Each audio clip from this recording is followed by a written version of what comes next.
Request करूंगा कि please थोड़ी देर हमारे साथ और बने रहिएगा। रोहित अग्रवाल जी भी हमारे साथ, राष्ट्रीय लोकदल के प्रवक्ता हैं, हमारे साथ हैं। एसएन सिंह जी मौजूद हैं, भारतीय जनता पार्टी के लीडर। एसएन सिंह जी, स्वागत आपका और धन्यवाद। मैंने आज हरियाणा से दो बहुत ही बेहतरीन पत्रकारों को निवेदन करके डिबेट में बुला रखा है।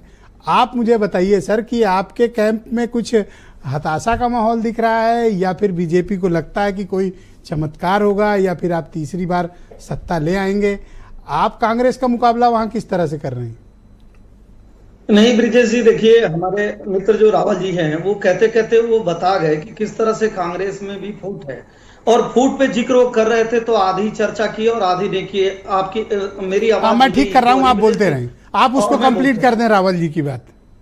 ठीक है, अच्छी बात है। देखिए हरियाणा का जो चुनाव है वो वहां 10 साल से भारतीय जनता पार्टी की सरकार है, और हरियाणा को आपने ही बताया कि बहुत समृद्धशाली प्रदेश, जो राष्ट्रवाद को लेकर आगे चलते हैं, जो गौरक्षक होते हैं, गौपालक होते हैं, और जिनका हिंदू धर्म में, जिनका सनातन से बहुत प्रेम होता है। अब जब आदरणीय राहुल गांधी जी हिंदुओं को हिंसक कहेंगे, जब गौरक्षकों पे टिप्पणी करेंगे, जब कहेंगे भारत में लोकतंत्र तो है ही नहीं है, जब कहेंगे कि कोई पगड़ी पहन के सिख जा ही नहीं सकता है भारत में, तो लोकतंत्र नहीं, ईवीएम खराब हो गई है, सुप्रीम कोर्ट को मानेंगे नहीं, हिंडनबर्ग और पता नहीं किस किस दूसरे फर्जी कंपनियों पे भरोसा करेंगे, तो हरियाणा के पढ़े लिखे लोगों को लगा जी भाई भारतीय जनता पार्टी तो विकास की बात करती है, राष्ट्रवाद की बात करती है, और हिमाचल जो सटे हुए हरियाणा से प्रदेश है वो तो कांग्रेस के लोगों ने तो बहुत सारे वादे किए थे, वादे पूरे नहीं किए। इस नाते जो वादे कर रहे हैं उस पर क्यों भरोसा किया जाए? वहां तो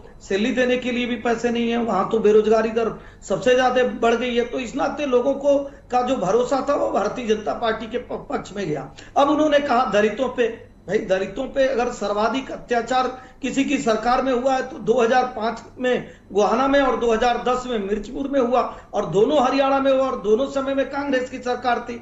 इन्होंने कहा नाराजगी की बात, तो नाराजगी में हम बता दें कि अंबाला से बागी चित्रा सरवारा वो किसके हैं? कांग्रेस के हैं। पुंडूरी से जो सतबीर राणा है वो निर्दलीय चुनाव लड़ रहे हैं, किस पार्टी के हैं? वो कांग्रेस के हैं। कैथल से नरेश टाड़े, पानीपत से, सोनीपत से लगभग दर्जनों भर कांग्रेस के पूर्व विधायक, पूर्व मंत्री वो चुनाव लड़ रहे हैं। क्या एंटी इनकम्बेंसी फैक्टर को आप लोग महसूस कर रहे हैं कि इस बार हरियाणा के लोग आपकी सरकार, राज्य सरकार के कामकाज से बहुत नाराज हैं?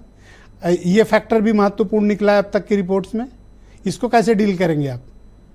नहीं देखिए ब्रिजेश जी, क्या होता है, परिवार में बहुत सारी नाराजगी होती है और परिवार के लोग अपनी बात परिवार में कहते हैं। परिवार के लोगों से जब वो बात होती है तो वो जनता ये जानती भी है कि भाई पहले की सरकारें तो खर्ची पर्ची पे चलती थी, भ्रष्टाचार करती थी, जमीन से लेकर पता नहीं कौन कौन घोटाला था। आज की सरकार पे जो भी आरोप लगा वो इस तरह का आरोप नहीं था कि वो कहीं घोटाले हो गए या जमीन का घोटाला हो गया। सारे घोटाले वो कांग्रेस की सरकार में थे। हाँ, कुछ नाराजगी थी, लेकिन जब हमारे वरिष्ठ लोग सभी के बीच में गए, जाकर मिले, तो उन्होंने कहा कि नहीं, हमको राष्ट्रवाद के साथ रहना, हमको विकास के साथ रहना, ऐसी सरकार के साथ क्यों? तो आपका मुख्य एजेंडा वहां राष्ट्रवाद है सर?